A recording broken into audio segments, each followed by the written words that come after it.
Når de store regnskyl rammer næste gang, er en ny og dyr kloakering ikke den eneste løsning mod oversvømmelse af din grund og kælder. En faskine er et billigere alternativ, der aflaster kloaksystemet og effektivt forebygger vandskader. En faskine er et regnvandsbassin eller hulrum i jorden, som opsamler regnvandet. Når der falder store mængder vand på meget kort tid, forsinker faskinen vandets nedsivning omkring dit hus. Vandet siver stille og roligt gennem faskinens sider i takt med, at jorden rundt om kan følge med. Det giver god mening, også miljømæssigt. Regnvandet siver ned der, hvor det falder, og videre ned til grundvandet, hvor det bliver genbrugt som en del af vores drikkevand. Plastmo har udviklet en ny og anderledes faskine, der hurtigere nedsiver regnvand og samtidig kræver mindre gravearbejde.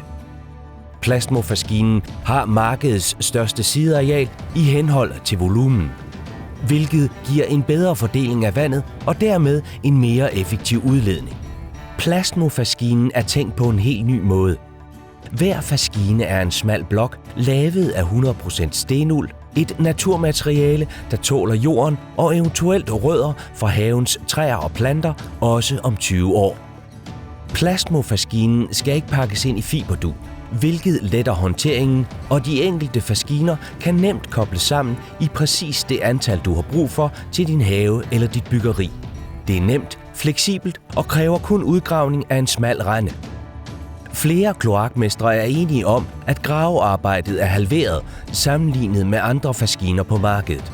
Mindre jord skal graves og køres væk, mindre have skal reetableres, og det giver dig færre omkostninger i sidste ende. Jeg ser en væsentlig fordel i Plastmos faskine. Det gør jeg, fordi jeg kan nøjes med at sende en mand ud. Det vil sige en væsentlig reduktion i den regning, jeg efterfølgende er nødt til at sende til kunden for det udførte stykke arbejde. Det man kan sige med Plastmos faskiner, det er, at den er jo væsentligt besparende tidsmæssigt. Det er den grundet, at vi har ikke noget med, at vi skal pakke den ind i fibertex, vi skal ikke ligge og håndtere tingene og sætte dem sammen. Her der kan vi nøjes med at gå ind og grave en rende, mindre jord, sætte faskinen ned, dække til igen. Vi er næsten inde og ude på en dag.